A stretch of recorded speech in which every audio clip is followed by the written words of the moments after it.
Commander G1 adjusted his ceremonial robes as the massive doors of Courtroom 7 slid open with a soft hiss. The sterile white walls of Station Kepler 7 stretched endlessly around him, dotted with floating holographic displays showing case files from across the galaxy. Today felt different, though. Something about this human case made his chest tighten with unease. The defendant entered, flanked by two towering security droids, their metallic feet clanking against the polished floor. Minji Park walked between them with her head held high, completely unbothered by the plasma restraints around her wrists. Her simple brown jacket and worn boots looked out of place in the gleaming courtroom, where alien dignitaries usually face judgment for war crimes and planetary violations. G1's pale blue skin caught the artificial light as he studied her file. One more time. Another reckless human, he thought. These Earth creatures had been nothing but trouble since they joined the galactic community 50 years ago. Always poking their noses where they didn't belong, asking uncomfortable questions, ignoring clearly marked boundaries. The viewing gallery buzzed with activity. Representatives from 12 different species had gathered to watch this case.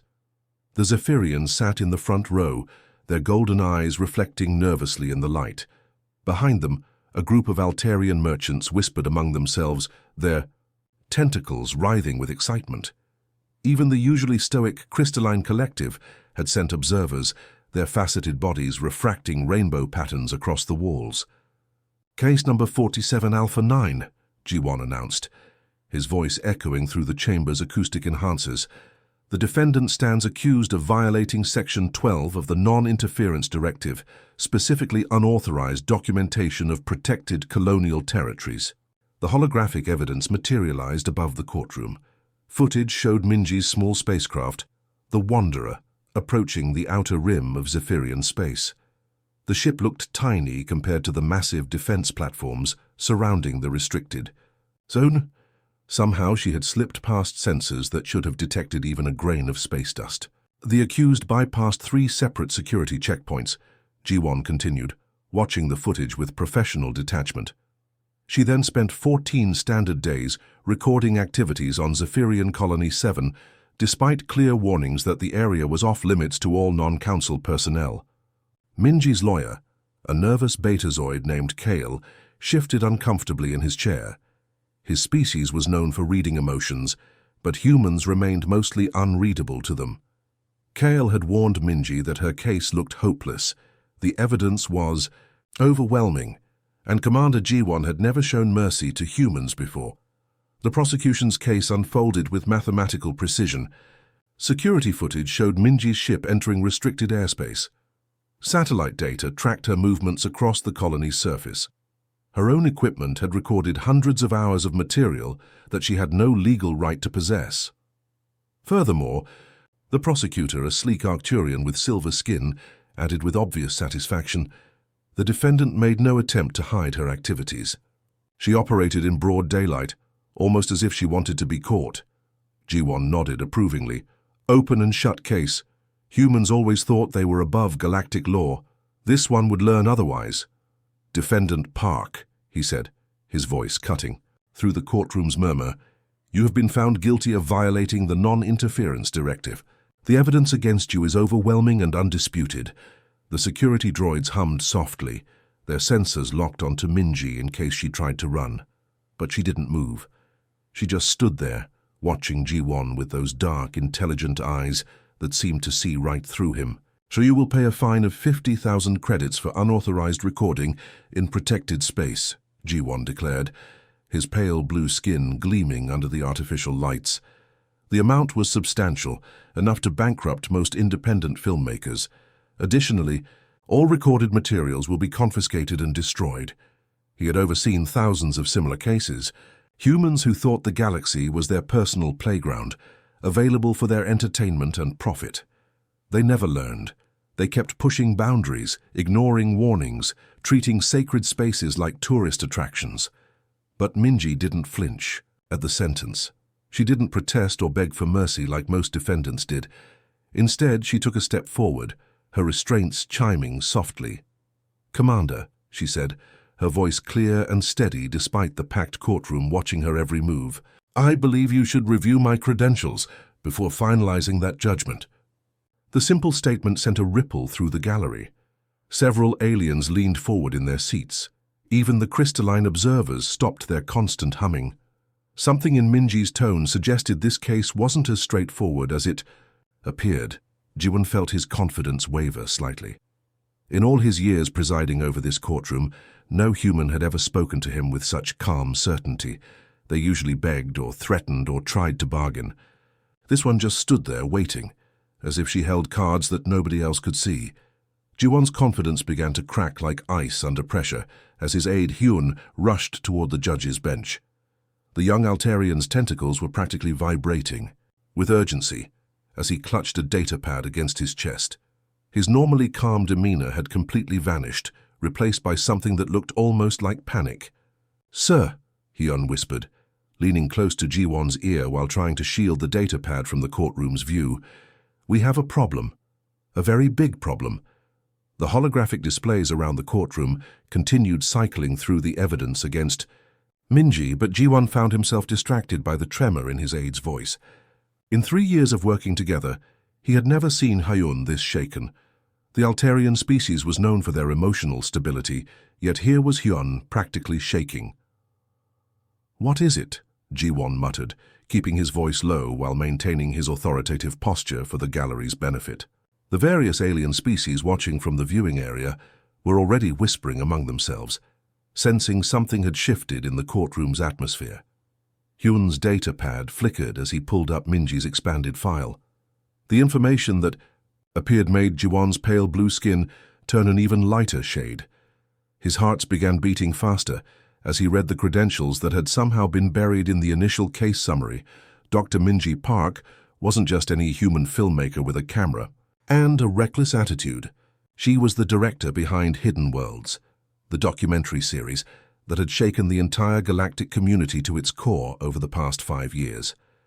Her work had exposed corruption in 3 separate star systems, bringing down governments and forcing the Council to implement new transparency laws. The Nexus mining scandal on Kepler-9, the illegal weapons trafficking through the Centauri Gate, the systematic oppression of the silicon-based life forms in the Vega system. All 3 investigations had started with Dr. Park's cameras capturing what others had tried desperately to hide. Ji-won's mouth went dry as he remembered the political firestorm each documentary had created. Entire fleets had been recalled. Council. Members had resigned in disgrace. Some had even faced criminal charges, and now this same human was standing in his courtroom, calmly waiting for him to realize exactly who he was dealing with. The security droids flanking Minji suddenly seemed inadequate. This wasn't just a reckless tourist who had wandered into restricted space. This was someone who had made a career out of exposing the galaxy's darkest secrets, and she had just spent 2 weeks documenting activities on a planet that the Council had declared off-limits to all outside observers. "The Zephyrian colonies," Ji-won said slowly, his voice barely concealing the shock that was washing over him. The words felt heavy in his mouth, like he was pronouncing a death sentence. "You documented the Zephyrian slave trade." The courtroom fell completely silent. Even the constant humming of the crystalline observers stopped. The Zephyrians in the front row of the gallery shifted uncomfortably in their seats, their golden eyes darting between Ji-won and Minji with obvious fear. For months, rumors had circulated through the Outer Rim territories about what was really happening on the Zephyrian colonies. The official reports spoke of peaceful relocation programs and voluntary work assignments. But spacers and traders whispered different stories in the bars and trading posts of frontier worlds. Stories about entire families disappearing, about Zephyrian children being separated from their parents, about conditions that resembled the worst chapters of galactic history. Minji nodded once, a simple gesture that carried the weight of potential revolution. Every second of suffering your people tried to hide. The footage she had captured would destroy everything. The Council's carefully maintained lies about peaceful relocation would crumble like ancient stone. The Zephyrian people, who had been told their families were being given new opportunities on distant worlds, would learn the truth about what had really happened to their loved ones. G1 could see it all playing out in his mind. The emergency council sessions, the fleet movements as various species chose sides, the inevitable war that would follow when the truth came out, all because this human woman had decided that some stories were too important to leave untold. Behind him, the prosecution team was frantically whispering among themselves. The Arcturian prosecutor, who had been so confident just minutes before now, looked like he wanted to disappear into the floor. They all understood what this meant. This wasn't a simple case of unauthorized recording anymore. This was the spark that could set the entire galaxy on fire. The viewing gallery erupted into chaos as representatives from different species began arguing among themselves. The Zephyrians were demanding to see the footage immediately. The Altarian merchants were calculating how this would affect trade routes. The council observers were probably already sending emergency messages back to their superiors. Minji stood, perfectly still in the center of it all, her dark eyes fixed on G1 with an expression that seemed to say she had expected exactly this reaction. She had walked into this courtroom knowing full well what would happen when her true identity was revealed. She had planned for this moment. The security droid's sensors were going crazy, trying to track all the movement and raised voices in the gallery, but they remained focused on their primary target. Minji hadn't moved a muscle since making her revelation, as if she understood that the real battle was just beginning. The heavy doors of G1's private chambers sealed shut with a soft, pneumatic hiss, cutting off the chaos erupting in the courtroom behind him. The soundproof walls couldn't completely block out the angry voices and heated arguments, but they muffled them enough that he could finally think clearly. His hands were shaking as he walked to his desk, the weight of the decision before him, pressing down like the gravity of a neutron star. Suna was already there waiting for him, her silver Arcturian features tense with worry. She had served as his personal assistant for over a decade, and in all that time, he had never seen her look so frightened. Her usually perfect posture was slumped, and her normally bright eyes seemed dulled by the magnitude of what they were facing. "Show me," G1 said quietly, sinking into his chair. The leather creaked under his weight, a sound that seemed unnaturally loud in the silence of his chambers. Suna's fingers danced across the holographic interface, her movements precise, despite her obvious nervousness. The air above G1's desk shimmered and then crystallized into a three-dimensional display. What appeared before him made his breath catch in his throat. The footage was crystal clear, shot with professional equipment that had somehow remained undetected by the most sophisticated security systems in the galaxy. Dr. Minji Park had managed to infiltrate facilities that even council inspectors needed special clearance to visit. The first scene showed a transport ship landing on Zephyrian Colony 7, its massive cargo bay doors sliding open to reveal hundreds of golden-skinned beings packed together like livestock. G1 watched in growing horror as Zephyrian families were separated at the landing platform. Children cried out for their parents as mechanical arms sorted them into different groups. The younger ones were loaded onto smaller transports heading to processing centers. The adults were marched toward mining facilities, their hands already bound with energy shackles that glowed an ominous red in the colony's artificial twilight. She was inside the main processing center, Suna whispered, her voice barely audible. "Look at this next section." The hologram shifted to show the interior of a massive industrial complex. Conveyor belts carried rare metals and crystalline formations toward waiting cargo ships. But it wasn't the machinery that made G1's hearts race. It was the workers operating the equipment. Zephyrian adults worked in 12-hour shifts, their movements sluggish from exhaustion and malnutrition. Guard drones hovered overhead, ready to deliver painful shocks to anyone who slowed down or tried to rest. The medical bay footage is worse, Suna said, her silver skin taking on a pale, sickly hue. She documented everything. The experiments, the forced labor assignments, the disposal protocols for those who couldn't work anymore. G1 closed his eyes, but the images continued playing behind his eyelids. He had known about the Zephyrian relocation program, of course. As a senior council member, he had access to classified reports. But those reports had painted a very different picture. Voluntary work programs, generous compensation packages, families choosing better lives on distant worlds. The footage told a completely different story. This wasn't relocation. This was systematic enslavement on a scale that hadn't been seen in the galaxy for centuries. Entire families had been torn apart and shipped to different worlds. Children were being conditioned to forget their parents. Adults were worked to death in mining operations that fed the Council's war machine. "Sir," Suna said carefully, "if this goes public—" Her voice trailed off, but Ji-won could fill in the blanks. "If this footage reached the galactic news networks, it would trigger the largest humanitarian crisis in modern history. Every species in the Council would demand answers. Some would call for immediate intervention. Others would use it as justification to break away from the alliance entirely. The economic implications alone were staggering.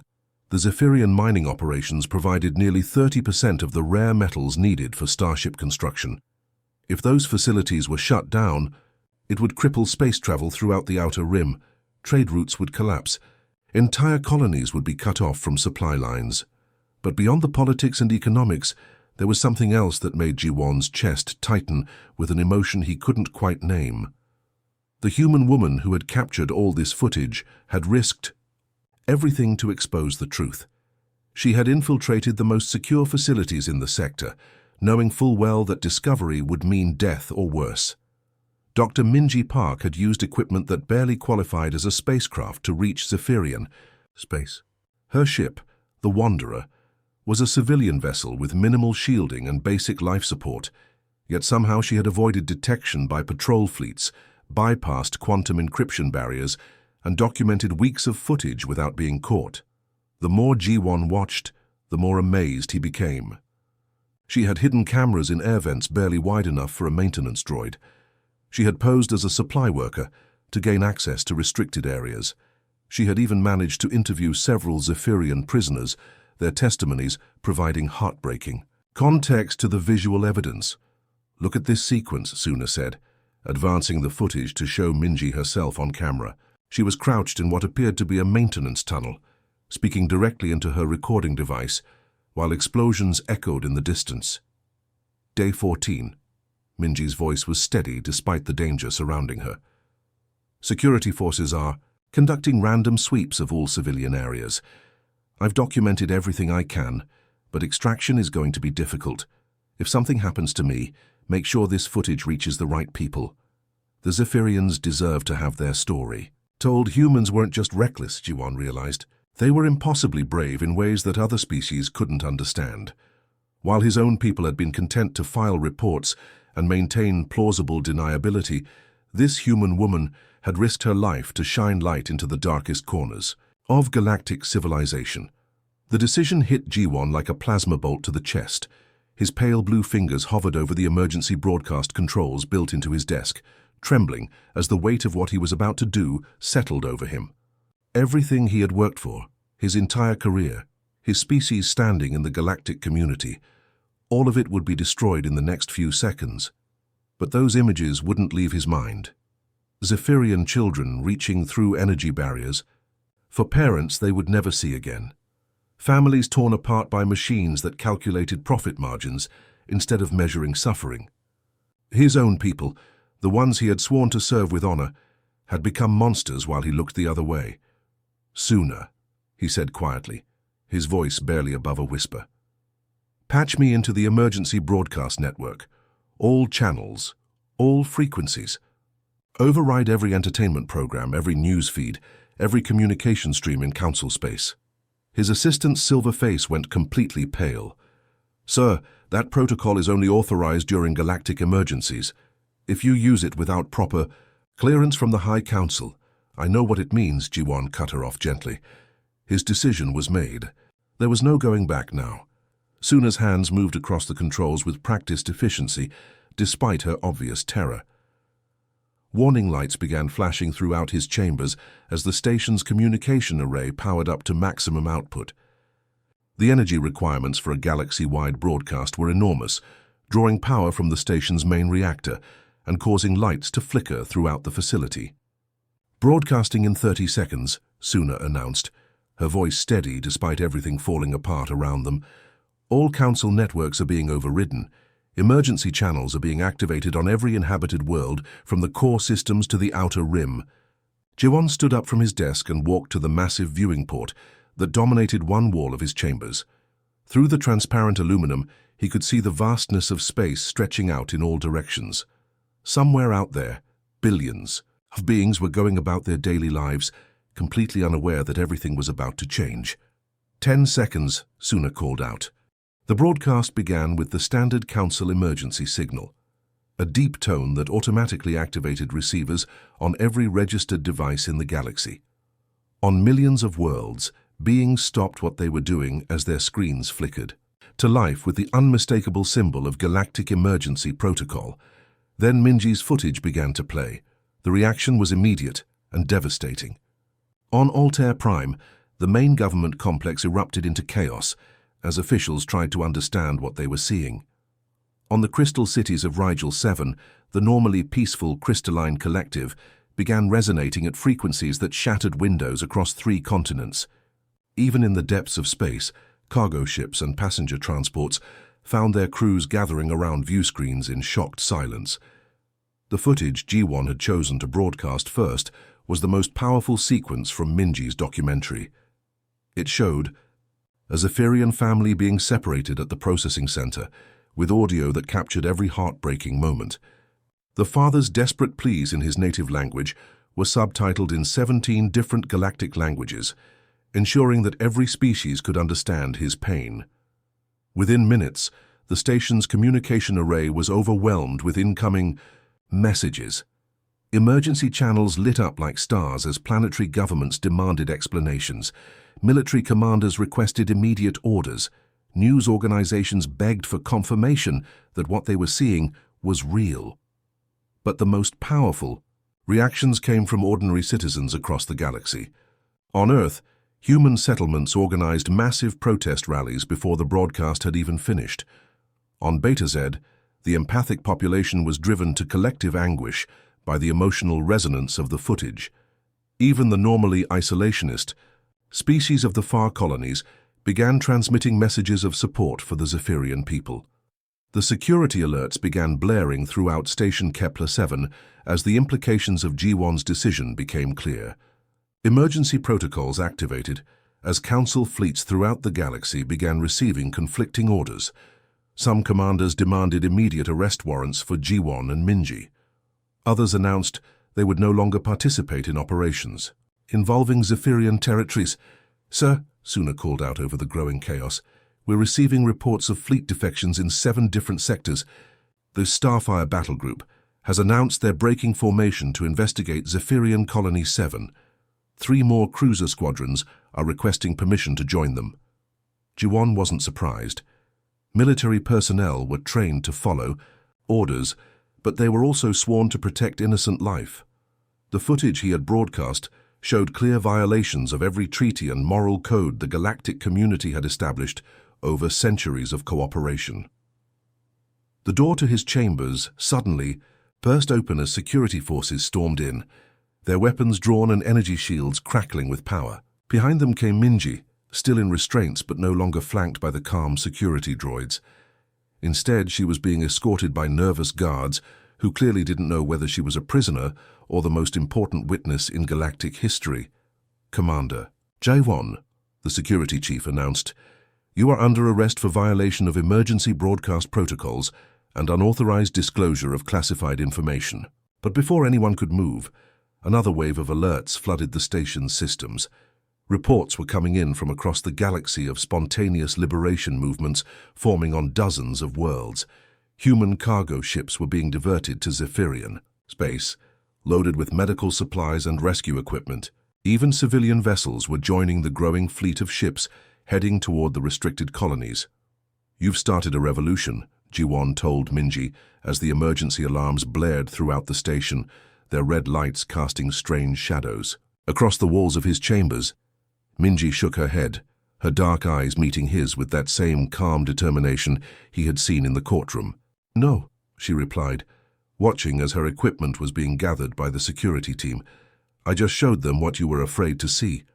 Outside the viewing port, the first ships were already changing course, their engines burning bright against the darkness of space as they headed towards Zephyrian territory. The revolution had begun, and there would be no stopping it now. The irony wasn't lost on G1 as he sat in the defendant's chair, looking up at the same bench where he had once dispensed justice with such confidence. 6 months had transformed the galaxy in ways no one could have predicted. The sterile courtroom aboard station Kepler 7 looked exactly the same, but everything else had changed completely. The new judge was an elderly crystalline being named Resonance of Truth, whose faceted body cast rainbow patterns across the walls as she moved. The crystalline collective had been chosen to oversee the war crimes tribunals because their species was incapable of lying or accepting bribes. Their very biology made them perfect arbiters of justice in a galaxy that had lost faith in its traditional power structures. Attorney Do-hyun Kim stood at the prosecutor's table, reviewing his notes one final time before delivering his closing argument. The young human lawyer had become something of a celebrity throughout the galaxy, volunteering to prosecute former council officials while refusing any payment for his services. His simple black suit looked modest compared to the elaborate robes and ceremonial armor worn by other species' legal representatives, but his reputation commanded respect in every courtroom. The viewing gallery was packed with beings from dozens of different worlds. Zephyrian families sat in the front rows, their golden eyes focused intently on the proceedings. Many of them were survivors of the colony camps, freed during the massive rescue operations that had followed Minji's broadcast. Some still bore the scars of their imprisonment, but their presence here today represented something far more powerful than their suffering. Behind them sat representatives from the major news networks, their recording equipment capturing every moment of what historians were already calling the trial of the century. The Galactic Broadcasting Network had provided live coverage to over 3 billion beings across known space. Even remote mining colonies and frontier settlements were following the proceedings through quantum relay feeds. Minji herself sat quietly in the third row, no longer the defendant she had been just months ago. The restraints and prisoner's clothes were gone, replaced by a simple blue dress and the small recording device she carried everywhere. Her documentary series, The Zephyrian Truth, had won every major journalism award in the galaxy, but more importantly, it had sparked a complete reformation of galactic government. The prosecution had spent 3 days presenting evidence of Jaiwan's involvement in the Zephyrian operations. Unlike his own trial of Minji, this proceeding had been thorough and fair. Every piece of evidence was examined by multiple experts. Every witness was cross-examined by both sides. The new legal system demanded transparency in ways the old council had never imagined. Do-hyun Kim approached the bench, his movements calm and measured despite the enormous pressure he faced. "Your Honor," he began, his voice carrying clearly through the courtroom's acoustic systems, "the evidence shows that Commander G1 knew about the illegal operations on Zephyrian Colony 7 for over 2 years before Dr. Park's documentary brought them to light."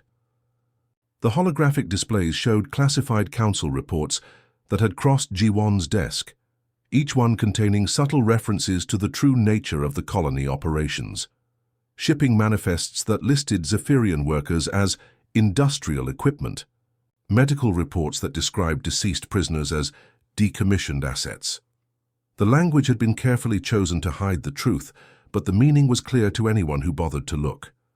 "However," Do-hyun continued, "we must also acknowledge that Commander G1 made the crucial decision to broadcast Dr. Park's footage to the entire galaxy, knowing it would end his career and likely result in criminal charges against him.